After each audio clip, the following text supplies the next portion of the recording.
역사란 무엇인가의 후속 강의 사기 자치통감 조선왕조 실록을 시작하겠습니다. 정확히 얘기하면 사기 자치통감 조선왕조 실록의 역사가들이라고 할 수가 있겠습니다. 네. 첫 번째 지문을 한번 소개해 주시죠. 나더러 동아시아의 3대 역사서를 들라고 하면 사기와 자치통감과 조선왕조실록을 말할 것이다. 나는 이 세 위대한 역사서에 위대한 역사가들을 말할 것이고 이 세 역사가의 우열을 매겨 서열화도 시도해 보려고 한다. 이런 문장은 말 그대로 과제를 제시하는 문장입니다. 네. 제가 이 강의에서 무엇을 말할 것을 아주 짤막하게 먼저 제시했습니다. 그럼 순서대로 저렇게 사기 자치통감 조선왕조실록을 얘기해놓고 조선왕조실록부터 얘기하려면 양해를 구해야 됩니다. 순서대로 말하겠습니다. 사기의 역사가 사마천에 대해서 한번 살펴보죠. 네. 사마천은 기원전 145년 중국 섬서성 용문에서 태어났습니다. 아버지 사마담은 사관의 후손이라는 자부심이 컸던 인물이었는데 이 사마담은 일찍부터 장남천, 즉 사마천을 역사가로 키우고 싶어 했습니다. 이 사마담은 아들 천이 8세 되던 해에 평소 소망해왔던 태사령이 됩니다. 태사령의 직을 성실히 수행해 가던 중 황제가 태산에 제를 올리는 봉선 의식에서 이 사마담을 제외하니까 낭망한 나머지 병을 얻어 죽으면서 그때 이미 36세로 성장한 아들 천에게 유언을 남깁니다. 비장합니다. 너는 반드시 태사가 되어 내가 쓰고자 했던 춘추와 같은 역사서를 써다오. 이런 건 아주 그 비장한 유언이기도 하지만 대단히 이세에게 부담을 지우는 유언입니다. 그 이세의 삶을 자기가 이렇게 요구하면 만약 이것을 제대로 못했을 경우에 그 아들이 갖는 부담감은 엄청 클 텐데요. 자, 아무튼 아버지를 따라 태사령이 된 사마천. 이 태사령은 역사도 기록하고 어떠한 그 사건도 관찰하는 역사와 직결되는 그 보직이에요. 네. 한무제의 인정을 받게 돼요. 아들 사마천이. 그러나 흉노와의 전쟁에서 장렬히 싸우다가 항복하고만 장군 이릉을 변호하다가 황제의 노여움을 사서 사형 아니면 궁형의 양자택일을 요구받습니다. 네. 사실 궁형이라는 것은 죽음보다 더 굴욕적인 형벌일지도 모르는데 이 사마천이 사형이 아닌 궁형을 선택한 것은 오로지 아버지의 유훈, 즉 위대한 역사서를 쓰기 위해서였습니다. 이렇게 보면 좀 문학적으로 표현할 때 사마천에게 죽음은 깃털처럼 가볍고 궁형은 산처럼 무거운 것이었다. 이렇게 얘기할 수 있겠습니다. 네. 그 다음을 보시죠. 만일 이 역사서를 완성하여 이것을 영원히 전하고 또 이것을 사람들에게 전하여 천하의 대도시에 유포하는 일이 가능하다면 그야말로 내가 받았던 치욕은 보상받는 것입니다. 사마천이 친구에게 보낸 편지 구절입니다. 우리가 알듯이 사마천의 사기에는 숱한 명장면들이 나옵니다. 그중 10전, 사마천의 이제 사기는 그 기전책, 네. 역사책인데 그 기전책 중에서 이 백미라고 할 수 있는 게 이제 10전입니다. 이 10전의 첫 장면은 아주 감동적입니다. 사마천은 인간들의 이야기, 즉 10전을 시작하면서 하늘에다 대고 묻습니다. 천도는 있는 것인가? 있다면 과연 옳은 것인가? 그른 것인가? 혹자가 말하기를 천도는 따로 친한 사람이 없으며 항상 선한 사람과 함께한다고 하였다. 백이 숙제와 같다면 선한 사람이 아니겠는가? 인을 쌓고 행실을 깨끗이 하였으나 굶어 죽었다. 그러나 악인 도척은 천하를 횡행하면서 천수를 누렸다. 이러함에 나는 묻지 않을 수가 없다.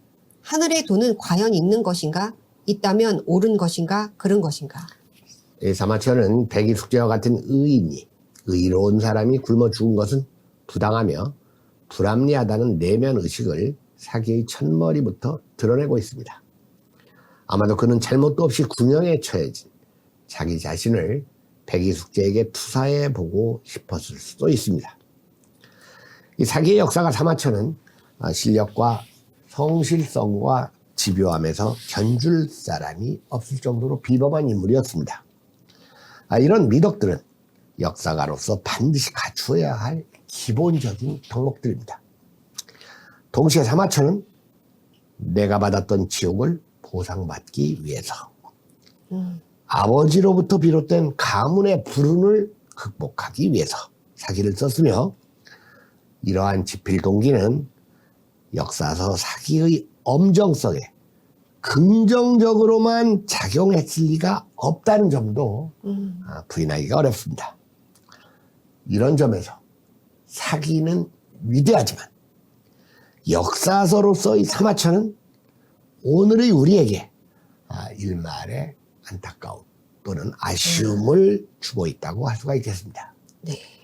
이 사기의 역사가 사마천 개인에 대한 논의는 이 정도로 하겠습니다. 네. 두 번째 역사서 자칫통감의 역사가는 복수입니다. 사마광과 그 조교들이에요.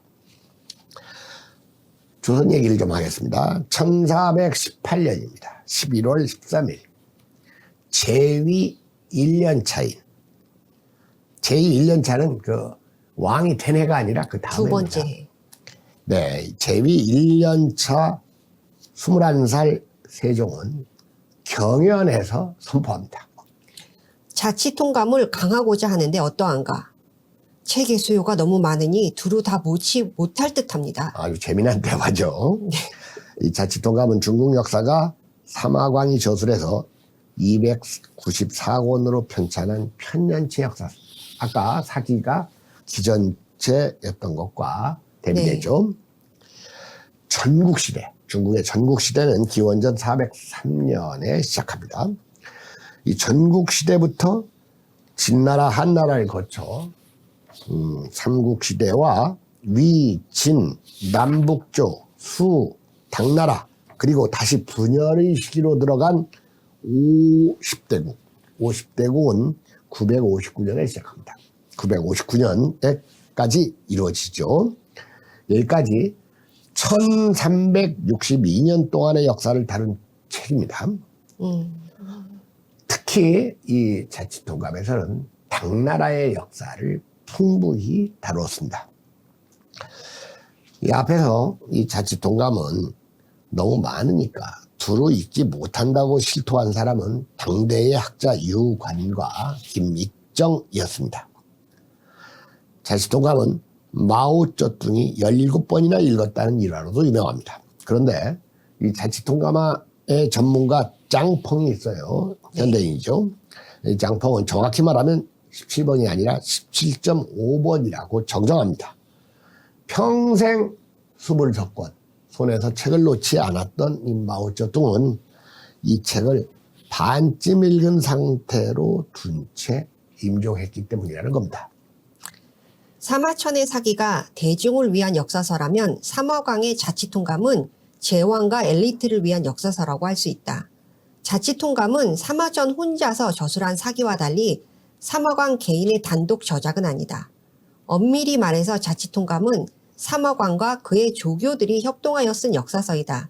그러므로 자치통감의 역사가를 알기 위해서는 사마광과 함께 조교에 관해서도 조금 알아야 할 필요가 있다. 그렇습니다. 사기의 역사가는 사마천 개인과 사마천의 아버지 정도를 알면 되지만 이 자치통감의 역사가는 그 사마광을 비롯한 복수의 조교들이라고 했으니까 사마광과 조교에 대해서도 알 필요가 있다. 이 사마광은 자치통감을 편찬하는데 19년을 들였어요. 19년 동안 매진을 했습니다.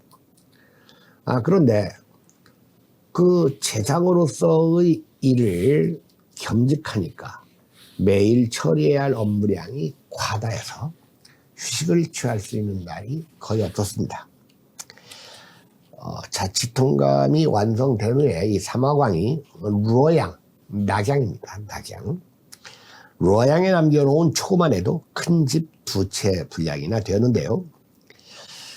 당시 이 초고를 본 황정견, 이분은 그 1045년부터 1105년까지 살았던 11세기 사람입니다. 황정견의 수레에 따르면 필적이 그 2채 분량의 그 자료의 필적이 한 글자도 휘갈겨 쓴 것이 없을 정도로 예외 없이 반듯했다고 합니다. 조교의 길을 좀 하겠습니다. 사마광에게는 조교 유서가 있었습니다. 동시대 사람이죠. 1032에서 1078까지 살았는데요. 네.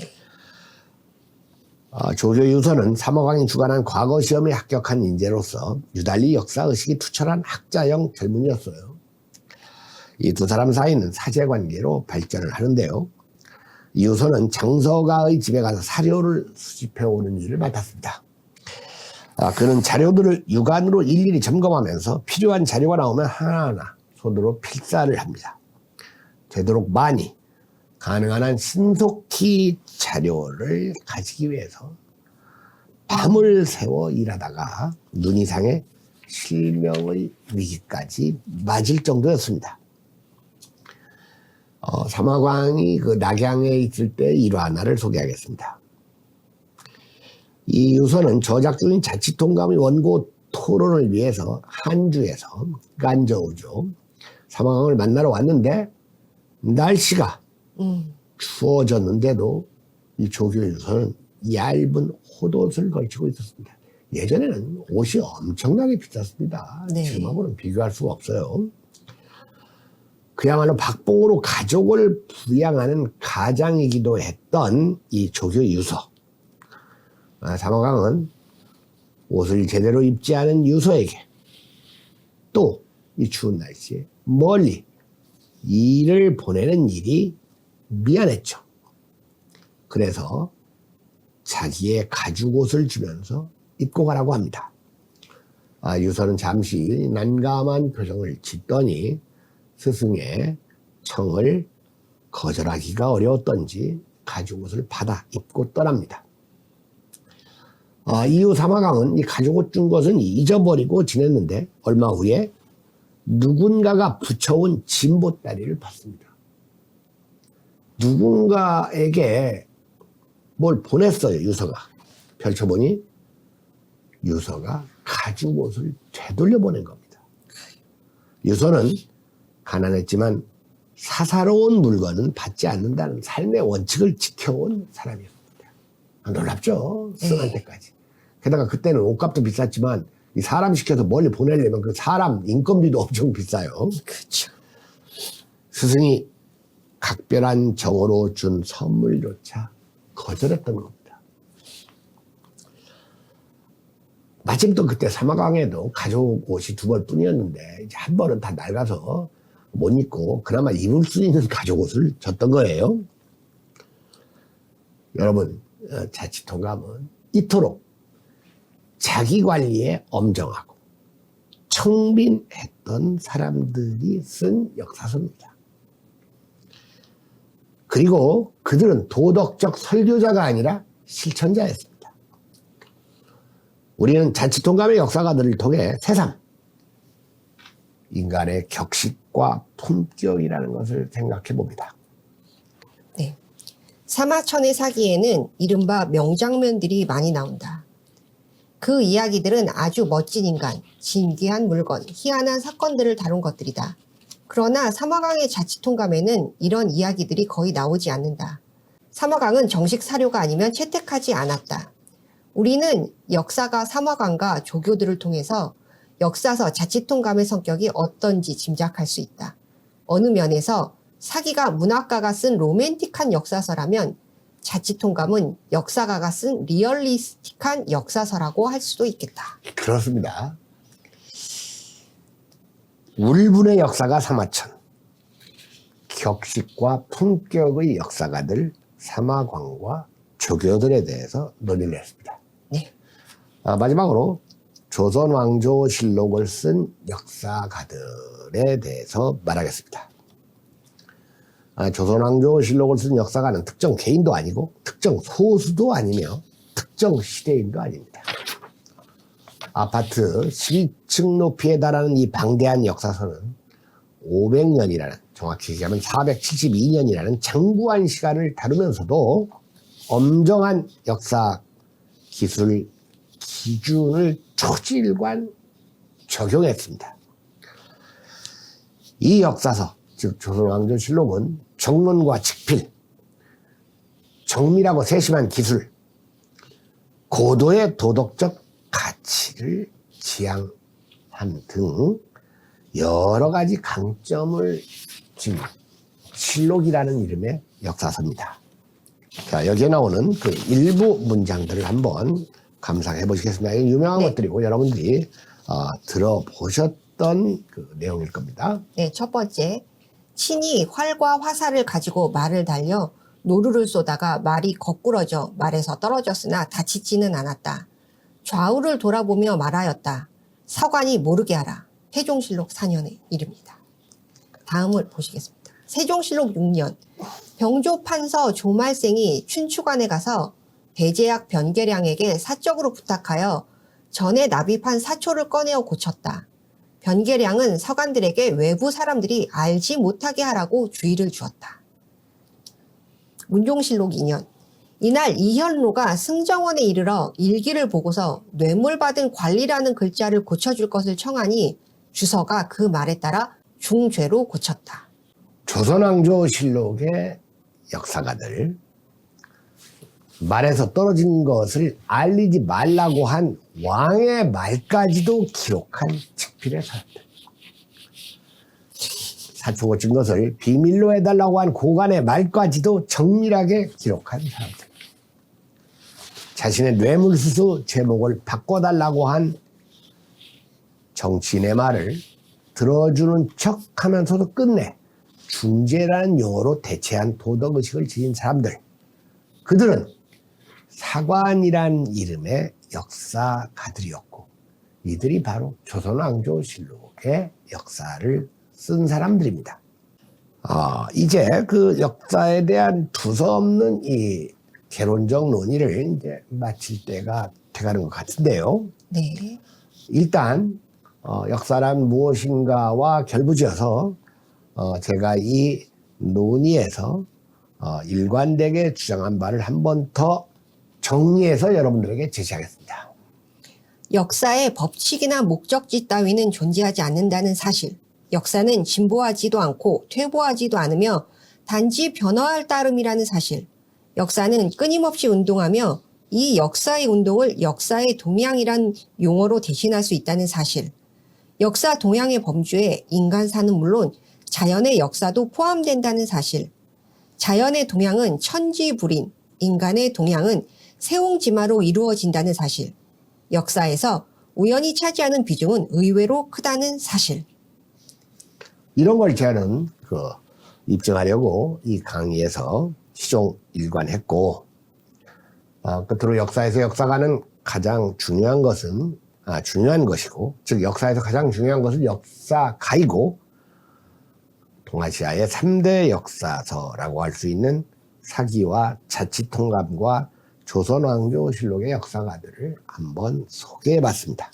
네. 여러분, 누가 뭐래도 역사는 과학입니다. 네. 역사는 과학입니다.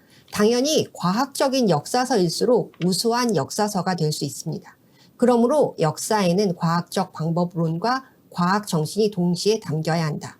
이런 관점에서 나는 사기보다는 자치통감이 우수하고 자치통감보다는 조선왕조실록이 우수하다고 봅니다. 구현에서 조선왕조실록에 대해서 추가 설명을 하고 이 논의를 마칠까 그럽니다. 원래 실록이란 무엇인지 한번 그 자막을 통해서 보도록 하겠습니다. 조선 왕조실록은 조선을 창업한 태조로부터 철종까지의 25대 472년, 1392년부터 1863년까지의 역사를 편년체로 쓴 역사서이다. 조선 왕조실록은 단일 왕조 전체를 담고 있는 기록물로서는 세계에서 가장 많은 양을 자랑하며 질에서도 가장 우수하다. 네, 그 다음 지문으로 곧장 건너뛰어서 한번 읽어주시기 바랍니다. 네. 사초의 작성은 8명의 사관이 담당했으며 이들 사관은 항상 모든 국무에 관한 회의에 입시해 왕과 관리들이 논의하는 내용을 소상히 기록했다. 사관들은 때때로 논평을 덧붙이기도 했다. 기록의 보존과 사관의 신분 보장을 위해 사관을 제외한 어느 누구에게도 사초의 열람이 허락되지 않았으며 왕도 예외는 아니었다. 또한 실록의 내용을 누설한 사람은 중죄형으로 처벌했다. 논의를 일관되게 하기 위해서 역사가 이야기를 좀 하겠습니다. 이 정론 즉필의 원칙을 지키기 위해서는 무엇보다도 사관의 자질이 중요했겠죠. 사관이 된다는 것은 가장 명예로운 성취였고 사관으로서의 자부심 또한 대단했습니다. 따라서 당연히 사관의 선발 과정은 까다로웠어요. 또한 조선은 건국 이래 실록을 편찬하면서 이것을 후대까지 잘 보존하기 위해 엄청난 투자를 했습니다. 실록은 그 초초, 중초, 정초의 3단계를 통해서 만들어지는데요. 마지막 정초 단계에 만들어진 정초본을 가지고 활자 인쇄를 하는데 단 4부 또는 5부를 만들기 위해서 그 시대에 활자를 다 선택하고 고르고 배치해가지고 찍어냈던 겁니다. 왜? 사람이 글씨를 쓰면 한 부라도 한 자라도 달라질 수가 있기 때문이죠. 네. 그 다음 지문을 한번 보시죠. 임란 이전의 사사고 체제에서 무사고 체제로 바뀌었으며 더 안전한 깊은 산 중에 사고를 지어 보관하기로 하였다. 그래서 태백산, 오대산, 만이산, 묘양산에 새로 사고가 지어진다. 그 후 만이산은 정족산으로, 묘양산보는 적상산으로 옮겨져 봉안되었다. 자, 그러니까 이제 조선이 그 중기까지 사고가 4개였는데 5개 사고. 이 사고는 실록을 보관하는 그 장소예요. 네. 왜냐, 임진왜란 같은 게 일어나가지고 전란에 그 사고가 이제 불에 타고 이런 이야기들은 아주 재미나면서도 우리의 자부심을 북돋는 그러한 역사들인데 여러분들이 한 번 더 찾아서 공부하는 시간을 좀 갖기로 바랍니다. 네. 갖기 바랍니다. 아무튼 이 사고를 안전하게 보관하기 위해서 아주 높은 산으로 이제 옮깁니다. 일단 이 시가지에 있으면 전쟁이 나면 탈 수가 있고 또 화재라든지 이런 사고가 일어날 수가 있으니까요. 네. 그 태백산, 오대산, 만이산, 이 묘양산에 새로 사고가 지어져요. 여기다 춘추관을 합하면 이제 오대사고가 네. 되는 건데, 그 후에 만이산보는 정족산으로, 묘양산보는 적상산으로 옮겨져 봉한대요. 근데 여기서 저 북쪽에 있었던 묘양산본이 적상산은 그 무주입니다. 네. 전라북도 무주.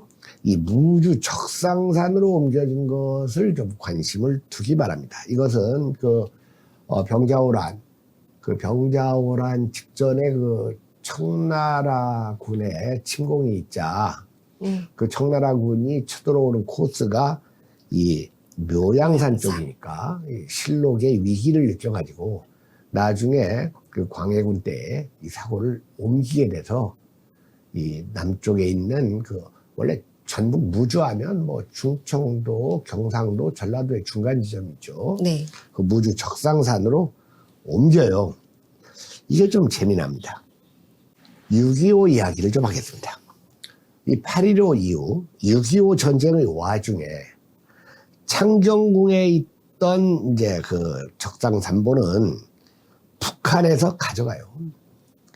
그리고 국내에는 태백산본과 정족산본이 남아 서울대학교 도서관에 소장되었다가 태백산본이 부산에 있는 정보기록원으로 보내지고 이 정족산본은 현재 서울대학교 규장각에 그 소장되어 있습니다. 이 6.25 때 창경궁에 있었던 적상산본 이걸 북한군이 가져갑니다. 그래서 북에서도 조선연구가 활성화되고 조선왕조실록이 남한보다 먼저 그 완역을 북에서 하고 있죠. 근데 여기서 재밌어요. 이런 것도. 왜 북에서 이 실록 5개 중에서 창경궁에 있던 적상산본을 가져갔겠는가?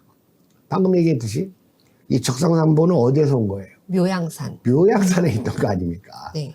그러니까 제가 보기에는 이 북측에서도 어느 걸 가져갈까 하다가 이거 원래 묘양산에 있던 거니까 우리 땅에 있던 건데 옮겨간 거니까 하나를 가져가면 원래 우리 땅에 있던 걸 가져가야 될 게 아니냐 하는 생각에서 이 적상산본을 가져갔다 그겁니다. 네. 우리가 역사 동양연구회를 창립하면서 무주 적상산에서 모임을 가졌는데 네. 바로 무주 적상산의 사고는 여러분들 보면 그 사고에 가면 진짜 실록이 거기에 있는 걸로 알고 있는데 그렇지는 않습니다. 요즘은 거기에 둘 필요가 없겠죠. 네.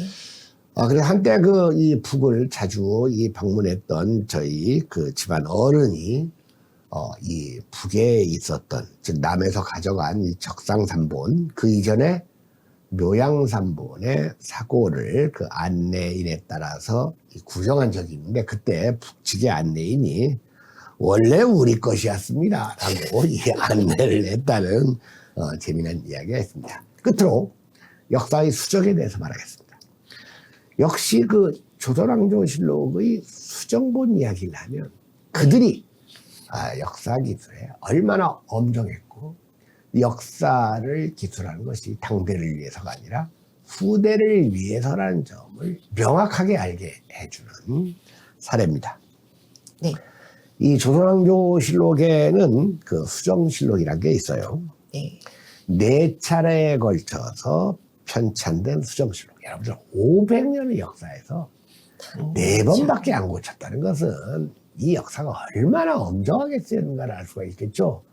근데 조선을 비하하는 사람은 4번씩이나 고쳤다고 얘기를 해요. 500년의 역사인데. 이 역사의 수정실록을 편찬한 것은 기존의 실록이 부정확하거나 편파적이거나 미흡하다는 판단에서 한 겁니다. 그러나 여러분, 이 조선의 사관들은, 그리고 조선의 역사가들은, 조선의 정치가들은 실록을 고치면서도 원래의 실록을 없애지 않았습니다. 원래의 실록, 즉 원실록과 수정실록을 같이 남김으로써 후대의 사람들에게 역사적 평가를 맡긴 겁니다.